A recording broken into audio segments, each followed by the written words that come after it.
చూడమ్మా, సమస్యలకు పరిష్కారం చావనుకుంటే ప్రపంచంలో మనుషులే మిగలరు. సమస్యలు వచ్చినప్పుడే సమర్థించుకోవాలి. ఇంకెప్పుడు ఇలాంటి పిచ్చి పని చేయకు. అలాగే. చూడమ్మా, ఇదిగో నీ పెట్టే. నువ్వు వద్దకుంటే మీ ఇంటావిడ పంపించేసింది. మళ్ళీ ఆ ఇంటికి రావద్దండి. నేను వాళ్ళ దృష్టిలో చెడిపోయిన దాన్ని. బహుశా వాళ్ళ ఇంటికి వెళ్తే వాళ్ళు కూడా చెడిపోతారనేవో. వస్తానండి, వస్తా.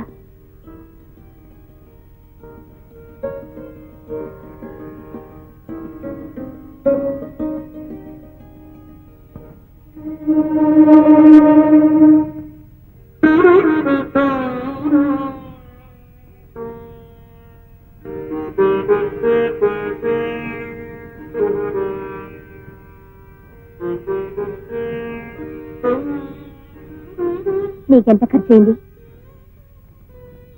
నువ్వు నా మీద ఎంత పెట్టుబడి పెట్టావు? నువ్వు ఎంత పెట్టుబడి పెట్టినా నా దగ్గర ఉంది ఇది. చూడండి,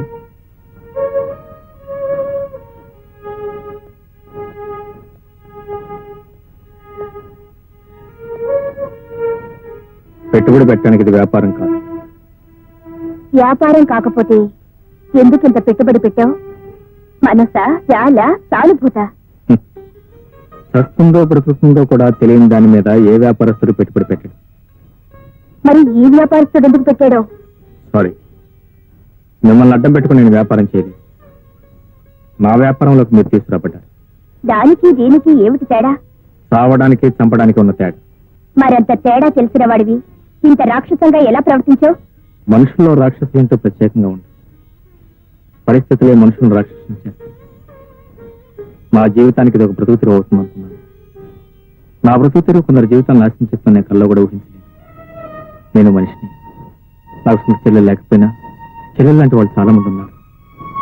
నాకు తల్లి లేదు అన్నా, ఉంది. ఆమె తల్లి కాదు, దేవత. నా ఒంట్లో రక్తం ఉంది కాబట్టి నేను చేసిన తప్పు తెలుసుకోగలిగాను. నా ఒంట్లో నీరుంది కాబట్టి నీ పరిస్థితి చూసి కన్నీరు కార్చగలిగాను. చూడగలుగుతున్నాను. ప్రతి మనిషి ఏదో ఒక పరిస్థితిలో ఏదో ఒక సందర్భంలో తప్పు చేసుకుంటాడు.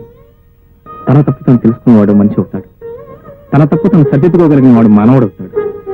నేను చేసిన తప్పు వల్ల నీ జీవితం నాశనమైంది. మళ్ళీ నీ జీవితం నా ద్వారానే బాగుపడాలి. అవకాశం నాకు ప్లీజ్.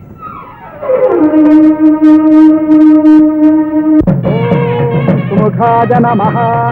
ఓం ఏకదంతాయ నమః. ఓం కపిలాయ నమః. ఓం గజకర్ణకాయ నమః. ఓం లంబోదరాయ నమః. ఓం సుముఖోత్తే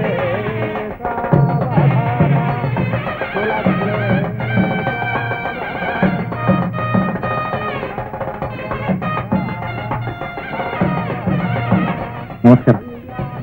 నమస్కారం. ఇదిగోండి మీటర్. ఇదేంటి? మీరు ఇచ్చిన 10,000. ఈ 10,000 వల్లే ఆ అమ్మాయి జీవితం నాశనం అయ్యింది. మీ 10,000 మీరు తీసుకున్న ఆ అమ్మాయి జీవితం నిలబెట్టింది. 10,000 ఏంటి? నేను ఇవ్వడం ఏంటి? నా వల్ల అమ్మాయి జీవితం నాశనం కావడం ఏంటి? అదేం సార్ అలా మాట్లాడతారు? ఆ అమ్మాయి మీ అబ్బాయిని ప్రేమించింది. ఆ అమ్మాయితో నాకు ఏ విధంగా సంబంధం లేదని మీకు తెలుసు. కేవలం మీరు 10,000 ఇవ్వటం వల్ల నేను అబద్ధం సాక్ష్యం చెప్పాను. ఇప్పుడు అమ్మాయి జీవితం నాశనం చేశాను. ఆ అమ్మాయిని మీ అబ్బాయికి పెళ్లి చేసుకున్నాను. నీతో సంబంధం ఉన్న అమ్మాయిని మా అబ్బాయికి ఎలా పెళ్లి చేస్తావయ్యా? లాయర్ గారు అలా చెప్పంటే కదా నేను చెప్పాను. లాయర్ గారు చెప్పడం ఏంటి? ఇక్కడే ఉన్నారు, వెళ్ళి మాట్లాడు. లాయర్ గారు,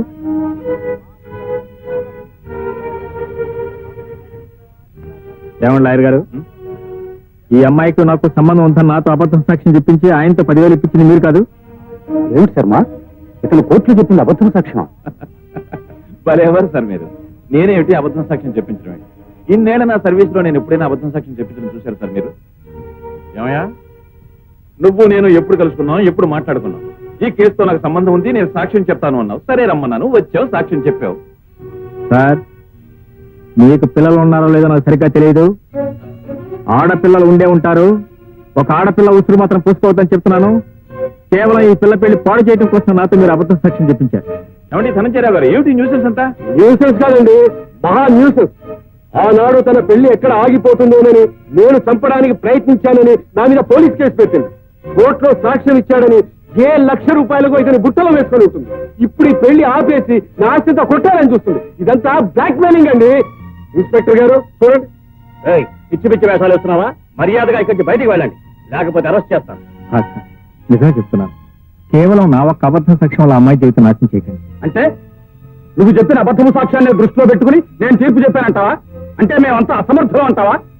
అబద్ధము సాక్ష్యం ఏదో నిజమేదో మాకు తెలియదంటావా? చూడు, అనవసరంగా నువ్వేదో చేయడానికి వచ్చి మరేదో చేయడానికి ప్రయత్నించు. వెళ్ళు, అమ్మాయిని తీసుకుని వెళ్ళు. ఇదిగో జడ్జి గారు కూడా కోపవచ్చు. వెళ్ళు, వెళ్ళవయ్యా. చూడు తమ్ముడు, నా మాట నమ్ము. నాకు కల్పనకు ఎలాంటి సంబంధం లేదు. కేవలం నీకు కల్పనకు ఉన్న సంబంధాన్ని చేకొట్టడం కోసమే మీ నాన్న డబ్బారు చూపించి నాతో అబద్ధం సాక్ష్యం చెప్పించాడు. ప్లీజ్ నా మాట నమ్ము. నాకు ఆ అమ్మాయికి ఏం సంబంధం లేదు. ఆ అమ్మాయి జీవితం నాశనం చేయదు. ఆ అమ్మాయి జీవితం నాశనం చేయొద్దంటావు, మరి ఈ అమ్మాయి జీవితం నాశనం చేయమంటావా? అంత పవిత్రురాలైతే నువ్వే కట్టుకో.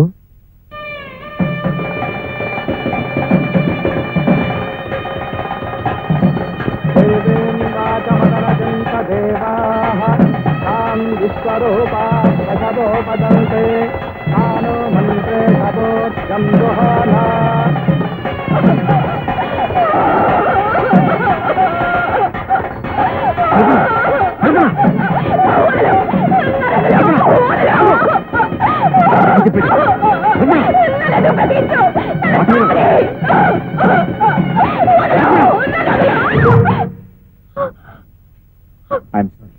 నీ ఉద్రేకం ఆపడం నాకు వేరే మార్గం కనిపిస్తుంది. అసలు నువ్వెవరు? నన్నెందుకు ఆపావు? నీకు నాకు సంబంధం ఏమిటి? నువ్వు చావడానికి బ్రతకడానికి మధ్య ఉన్న సంబంధం. లేదు, నేను చావాలి. జరిగింది చాలు. అదే నేను నిర్ణయమైతే నేను కాదని చెప్తున్నా.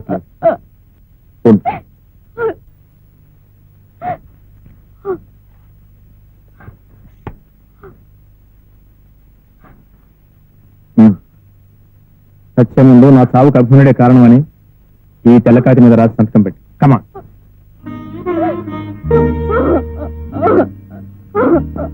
నేరం చేసింది నేను, శిక్ష అనుభవించాల్సింది. నా శిక్ష నువ్వు వేసుకుంటే నేను చేసిన పాపాన్ని శిక్ష అనుభవించాలిగా.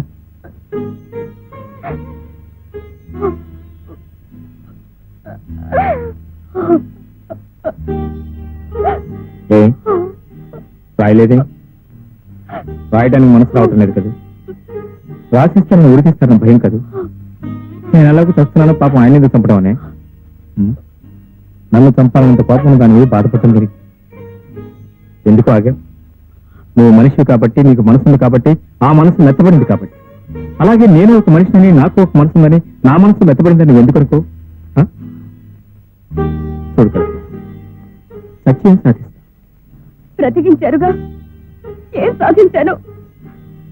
బాగా బ్రతికే మనిషిని బ్రతకనివ్వకుండా చేశారు. బ్రతికే వద్దనుకున్న దాన్ని బ్రతికించారు. ఇప్పుడు నేను బ్రతికి ఏం చేయాలంటారు? చెప్పండి, నన్నేం చేయమంటారు? మీరేసిన ముద్రతో బయట మనిషిగా తిరగల్లా, బ్రతకల్లా. ఒకవేళ బ్రతకాలనుకున్నా ఈ సంఘం నన్ను బ్రతకనిస్తుందా? అందుకే నేను చావాలంటే చావాలి.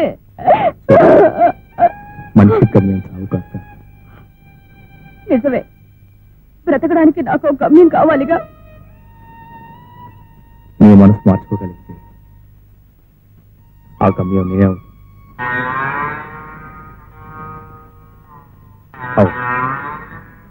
నా వల్ల నాశనం నీ బ్రతుకు, నా వల్ల చక్కబడాలి. ప్లీజ్. బాగుంది, చాలా బాగుంది. నేను ఇంతవరకు ద్రోహం చేసిన వాళ్ళని చూశాను, నమ్మించి నమ్మక ద్రోహం చేసిన వాళ్ళని చూశాను, తడిగొడ్డుతో గొంతు కోసే వాళ్ళని చూశాను. కానీ నేను అబద్ధాల కోరిని, నా బ్రతికే అబద్ధం, నా వృత్తే అబద్ధం. ఈ క్షణం వరకు మీకు నాకు మధ్య జరిగిన సంభాషణలు అన్నీ అబద్ధాలే. ఇక నుంచి నేను నిజంలో బ్రతకబోతున్నాను, ఒక మంచి పని చేయబోతున్నాను. నాకు మీరు సహాయం కావాలని అడిగిన వాడిని నేను ఒక్కనే చూసానయ్యా. నువ్వు మనిషి అనుకోవాలో, రాక్షసుడు అనుకోవాలో, మంచివాడు అనుకోవాలో, వంచకుడు అనుకోవాలో అని నాకు అర్థం కావడం. మీరేమనుకున్నారు? స్వప్న విషయంలో మాత్రం నేను మనిషిని, నిజంగా మనసు ఇచ్చిన వాడిని. నిజం. ఇప్పుడు నీకు ఈ పరిస్థితి వచ్చింది కాబట్టి, ఆ పిల్ల నీ జీవితంలోకి వచ్చింది కాబట్టి ఈ నిజం బయటకు వచ్చింది. లేకపోతే నా బిడ్డ బ్రతుకు అబద్ధంలో మునిగిపోయేదేగా. నేను అబద్ధం కావచ్చు, నా మాటల అబద్ధం కావచ్చు, నా పనుల అబద్ధం కావచ్చు, నేను మీ అమ్మాయిని ప్రేమించిన విధానం అబద్ధం కావచ్చు, కానీ నా ప్రేమ మాత్రం అబద్ధం కాదు. నా ప్రేమ అబద్ధమైనా నేను మిమ్మల్ని మోసగించాలనుకున్నా ఈ రోజు నాకు నేను కావచ్చు మీ ముందు దోషిగా నిలబడాల్సిన అవసరం నాకు లేదు. కోర్టు రాస్తున్న మీ అమ్మాయిని వదులుకుని కట్టుబడిలో కూడా లేని ఆ అమ్మాయిని పెళ్లి చేసుకోవడానికి సిద్ధపడాల్సిన అవసరం అంతకంటే లేదు. చిన్నప్పుడు ఎప్పుడు మా నాన్న చెప్పిన ఒక్క నిజం వల్ల మా అందరి ప్రశ్నలు నడివెదిరిపాలయ్యాయి. ఆ రోజు నుంచి జీవితంలో ఎప్పుడూ నిజం చెప్పకూడదు అనుకున్నా. అంత అబద్ధం ద్వారా జయించాలనుకున్నా, జయించాను. చివరికి నా ప్రేమను కూడా అబద్ధంతో జయించాను. కానీ కానీ నా మనసుని అబద్ధంతో జయించలేదు. నా అబద్ధం వల్ల ఇప్పుడు ఆ అమ్మాయి జీవితం నాశనం అయిపోయింది. ఎలాగైనా మళ్ళీ ఆ అమ్మాయి జీవితం బాగు చేయాల్సిన అవసరం నా మీద ఉంది. మరి నీ అబద్ధం వల్లే నా కూతురు జీవితం కూడా నాశనం అయింది. దాన్ని ఎవరు సర్దిస్తారు? చూడండి, తుఫాన్లోనైనా ఎదురు వెళ్ళగల ధైర్యం స్వప్నం, కానీ చిన్న గాలి దుమారానికి కూడా అట్లా తట్టుకోలేదు. నిజమే, కానీ ఇప్పుడు నేనేం చెయ్యాలి? చేయాల్సింది స్వప్నకు నా మీద అసహ్యం కలిగించాలి. అసహ్యం కలగడానికి ప్రత్యేకించి నేను ఏమీ చేయనక్కర్లేదయ్యా. నీ జీవితం ఇదేని తెలిస్తే చాలు, అదే అసహించుకుంటుంది. నేను మారానని మరి అమ్మాయి జీవితాన్ని నిలబెట్టని ప్రయత్నిస్తున్నానని తెలిస్తే మళ్ళీ మీ అమ్మాయి నన్ను ప్రేమిస్తుంది. అందుకే ఈ విషయం ఆమెకు తెలియకూడదు. అవి మళ్ళీ నన్ను ప్రేమించుకో. అబద్ధాన్ని దాయగలవు, కానీ నిజాన్ని దాయగలవా?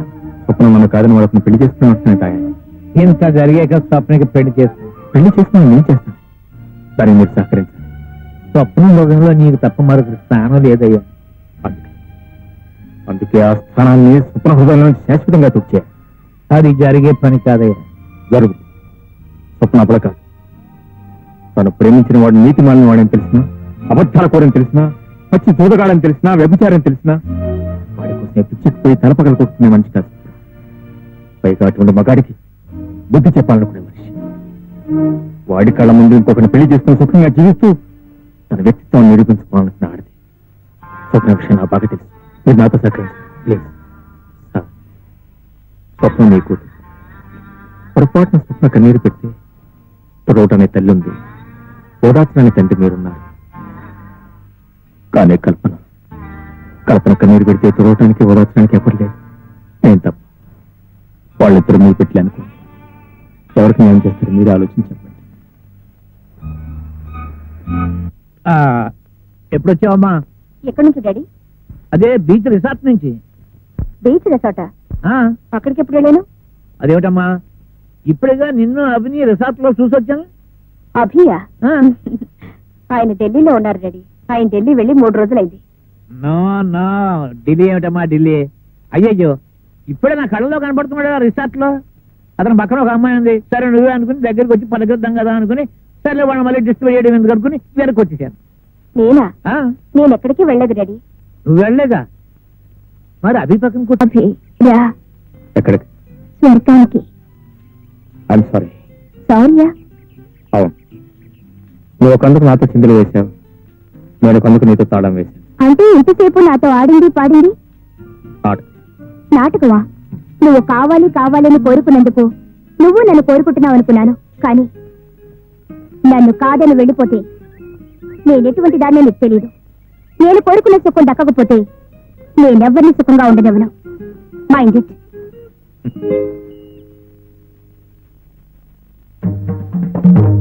నేను నమ్మలేనమ్మా. అవి నీకు అన్యాయం చేసి మరొక అమ్మాయితో తిరుగుతున్నాడంటే నేను నమ్మలేకపోతున్నానమ్మా. ఆ అమ్మాయి ఎవరో కాదు రెడీ. మన ఇంటికి విడాకులు ఇప్పించమని వచ్చింది చూడు. ఆహా, ఆ భద్రత లేకున్నాను ఆ పిల్ల. అవును. ఆహా, ఈవిడ కేసు నువ్వు ఒప్పుకోలేదంటే అతని దగ్గరికి వెళ్ళి ఈ విధంగా బరిదెగించింది అన్నమాట. అవతల అది బరి తెగించి వస్తే మాత్రం యువతలు ఇతరుకుండాలిగా సిగ్గు. అవతల ఒక అమ్మాయి ప్రేమిస్తుందని, ఆశలన్నీ తన మీదే పెట్టుకుందని. తొందరపడి నువ్వు నిర్ణయానికి రాకమ్మా. అన్ని విషయాలు నేను తెలుసుకుంటాను. అక్కర్లేదు, నా కళ్ళతో నేనే చూశాను. ఇక నువ్వేమీ తెలుసుకోనక్కర్లేదు. నమస్కారం సార్. ఎవరయ్యా? ఏదైనా పనిపించండి సార్. నా దగ్గర పని లేదు, ఏం లేదు పావయ్యా. అసలే గొడవల్లో ఉన్నాను నేను. అవును, నేను ఎక్కడో చూసినట్టున్నాను. ఆ అభిమన్యం తోట అవును సార్. అక్కడి నుంచి నువ్వు ఎక్కడికి పనికి రావడం ఏమిటయ్యా? సుప్రీంకోర్టు లాయరు, నువ్వు అతనికి కావలసిన వాడివి, కావలసినంత ఆదాయం నీకు. సుప్రీం కోర్టా టెన్నిస్ కోర్టా? ఆయన లారేటండి బాబు, డబ్బులు తీసుకుని అబద్ధ సాక్ష్యాలు చెప్తుంటాడు. ఏమిటయ్యా నువ్వు చెప్పేది? అబద్ధం సాక్ష్యాలు చెబుతాడా? నా మాట అబద్ధం అయితే కోర్టులో ఎంక్వైరీ చేయండి సార్. అబద్ధ సాక్ష్యాలతో ఊరుకుంటే పర్వాలేదండి. ఈ మధ్య ఒక వెధ పని కూడా చేశాడు. సరే నువ్వేం చెప్పక్కర్లేదు, వెళ్ళి ఇక్కడి నుంచి. అతన్ని చెప్పనే డాడీ. ఏముందండి, పెళ్లి చెడగొట్టమని పెళ్లి కొడుకు తండ్రి 10,000 రూపాయలు ఇస్తే ఆ డబ్బులు తీసుకుని ఆ పిల్లకి తనకి సంబంధం ఉందని కోర్టులో అబద్ధపు సాక్ష్యం చెప్పి ఆ పిల్ల బతుకు నాశనం చేశాడండి. దాంతో ఆ పిల్ల ఆత్మహత్య చేసుకుంది. అఫ్కోర్స్ మళ్ళీ బతికిందనుకోండి, అందుకే అక్కడ పని మానేశానండి. అసలు అప్పుడు చెబుదాం అనుకున్నానండి. ఏమి చెప్పక్కర్లేదు, అంతా అర్థమైపోయింది. బాగా నటించాను సార్. ఏమిటి? కిరాయ్ దేనికి? సాక్ష్యం చెప్పడానికి. స్వప్న, షటప్. నా పేరు నీ నోటి నుండి రావడానికి వీల్లేదు. ఏమిటి మాట? నీతో మాట్లాడడానికి రాలేదు, ఒక పని మీద వచ్చాను. నేను ఒక లాయర్, నాకు ఒక కేసు వచ్చింది. ఆ కేసులో నువ్వు సాక్ష్యం చెప్పాలి. ఏమిటి? ఒక త్రాస్తుడు నన్ను మోసం చేసి ప్రేమించాడు. వాణ్ణి నా నుంచి దూరం చేయాలి. దానికి ఎంత ఇమ్మంటావు? దూరం చేయటం ఒకటేనా? కాదు, ఉరి తీయించాలి. అంత ఘోరమేం చేశాడు? మనసుని ఫుట్బాల్ లాగా వాడుకున్నాడు. ఎటు తన్నినా తిరిగి తన కాలి దగ్గరికే వస్తుందనుకున్నాడు. ఎవరు? చెప్పానుగా, త్రాస్తుడని. నిన్ను ప్రేమించింది నేనే. అయినా ప్రేమించడానికే అబద్ధపడాను. ప్రేమ? అది ప్రేమ? అవును, ప్రేమే. 1000 అబద్ధాలు ఆడైనా ఒక పెళ్లి చేయమన్నారు. ఆఫ్టర్ ఆల్ ప్రేమించడం కోసం 2-3 అబద్ధాలు ఆడితే తప్పేం లేదే. My love is pure. Pure? Of course, very pure. నీ ప్రేమ ఎంత పవిత్రమైనదో ఆ తోటలోనే కనిపించింది. ఏం కనిపించింది? దేనితోనో తాగి తద్దనాలాడేవా లేదా? దానిలో తప్పే ఉంది. తప్పే ఉందా? ఒకరిని ప్రేమించి మరొక దానితో తిరగడం తప్పు కదా? సరే, ఆ పిల్లతో నాకు నీకంటే ముందు నుంచి పరిచయం ఉంది. అయితే ఆ విషయం ముందే నాకెందుకు చెప్పలేదు? చూడు స్వప్న, నాకు మరో ఆడదంతా పరిచయం ఉందని ఏ మగాడని చెప్తే ఏ ఆడ సహిస్తుంది చెప్పు? అంటే మోసం చేశావన్నమాట. నా నిన్ను మోసం చేయలేదు. నిన్ను మనస్ఫూర్తిగా ప్రేమిస్తున్నాను. మరి ఆ అమ్మాయి? ఆ అమ్మాయి after all just girlfriend. Oh, girlfriend. మరి నేను? నువ్వు నా ప్రేయస్, నా కాబోయే భార్య. Swapna, this is modern society. It is 1984. భార్య భార్యే, ప్రియురాలు ప్రియురాలి. భార్య ఉన్నా కూడా గర్ల్ ఫ్రెండ్ ఉంటే తప్పలేదు. ఫర్ ఎగ్జాంపుల్, రేపు మన పెళ్ళైంది అనుకో, ఇంకో బాయ్ ఫ్రెండ్ ఉన్నానుకో, నేనేం పట్టించుకో, నాకేం అభ్యంతరం లేదు. ఓహో, అంత గొప్ప సంస్కారమా నాయనా నీది? ఇంత గొప్ప సంస్కారం ఉన్న మనిషిని ఈ ప్రపంచంలో నేనెక్కడా చూడలేదు. అంత గొప్ప సంస్కారవంతుడు నాకు ప్రేమికుడుగా దొరికినందుకు నా జన్మ ధన్యమైపోయింది. ఒక 10,000 రూపాయల కోసం ఒక ఆడదాని జీవితం నాశనం చేసేవే, అది కూడా సంస్కారమేనా? ఆ అమ్మాయి కూడా గర్ల్ ఫ్రెండా? నా, అది నా వృత్తి. ఓహో, వృత్తి పేరు మీద గొంతులు కూడా కోస్తావన్నమాట. స్వప్న, అది నీకు సంబంధించిన విషయం కాదు. నువ్వు నేను మాట్లాడుకోవాల్సింది మన ప్రేమల గురించి, మన పెళ్లిని గురించి. మిగతా విషయాల గురించి మాట్లాడే హక్కు నీకు లేదు. ఆడది మగవాడి మనసులోకి ప్రవేశించాలి తప్ప అతని వ్యవహారాలకు కాదు, అతని వ్యాపారాలకు కాదు. అయినా మగవాడు నిలదీసి అడిగే ఆడదంటే నాకు పరమస్తాయి. మరి నీకిన్ని పట్టింపులున్నాయని ముందే నాకెందుకు చెప్పలేదు? నువ్వు అడిగుంటే నేను చెప్పుండేవాడిని. నీ మనస్తత్వం నాకు ముందే తెలుసుంటే నేను అసలు ప్రేమించుండేవాడినే కాదు.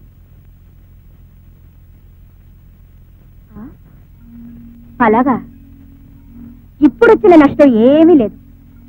ప్రేమించడం మానే. నేను నిన్ను మర్చిపోయాను, నువ్వు నన్ను మర్చిపో అని చెప్పడానికి ఇంత దూరం వచ్చాను. హ, ఇలాంటి కబుర్లు చాలా మంది చెప్తారు. కానీ ఇళ్ళకెళ్ళి మనసుని ఇప్పుడు వెక్కి వెక్కి ఏడుస్తారు. మళ్ళీ టెలిఫోన్ చేసి హలో డార్లింగ్, ఎక్కడున్నావు, ఏం చేస్తున్నావు, ఎలా ఉన్నావు నాకు వివరిస్తారు. చూడు, నేను నిన్ను మర్చిపోవడం తేలిక కాదు. మనం గడిపిన క్షణాలు అలాంటి, ఆ రోజులు అలాంటి. You can never forget. ఈ క్షణంలో అమ్మాయితో నిన్ను చూశాను. ఆ క్షణంలోనే నేను నిన్ను మర్చిపోయాను. చూడు స్వప్న, మొదటి చూపు మొదటి ప్రేమ అంత తేలిగ్గా మర్చిపోయేవి కావు. నేను బ్రతికుండగా నువ్వు నన్ను మర్చిపోవటం జరిగే పని కాదు. ఆ భ్రమలో ఉంటావని హెచ్చరించడానికి వచ్చాను. నేను ఆడదాన్ని, జరిగిన దానికి మంచం మీద పడి వెక్కి వెక్కి ఏడ్చే ఆడదాన్ని కాదు. పిచ్చెక్కి ఆత్మహత్య చేసుకునే ఆడదాన్ని కాదు.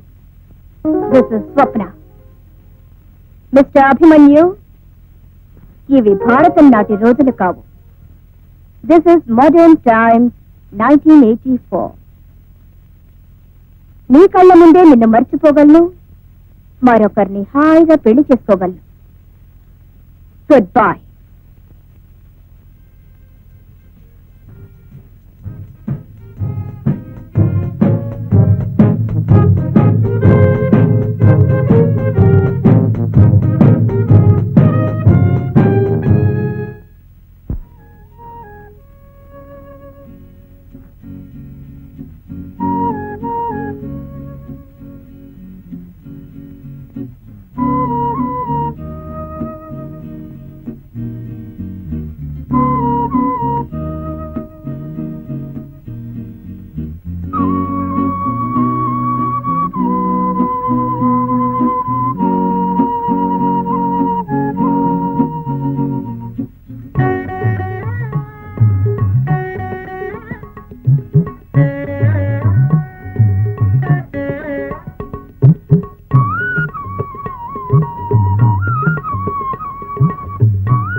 ఏమిటి ఇలా వచ్చారు?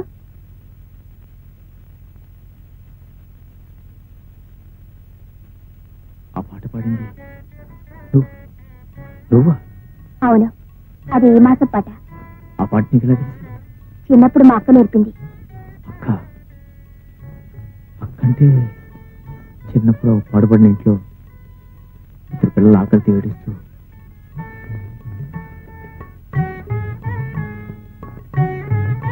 మీరు నేను ఇది వింటారా? ఓ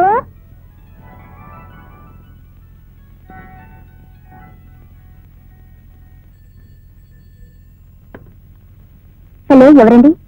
నువ్వా? మీరెవరు? నువ్వు అక్కడ ఎందుకున్నావు? నేనెవరో తెలిసిన వాళ్ళకి ఎందుకున్నానో తెలీదా? కాపురం పెట్టేశావా? ఎవరు? ఏమో తెలీదు.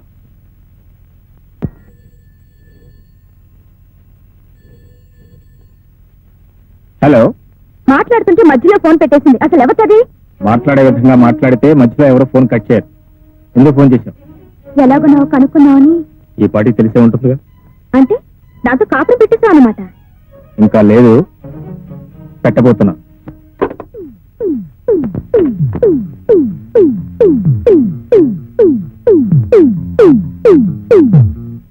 ఆమె పేరు తారు, పెళ్ళయింది, అయినా నా వెంట పడుతుంది. నేను కాదన్నా నేను ఆమె మీద కక్ష సాధించాలని చూస్తాను, అంతే తప్ప.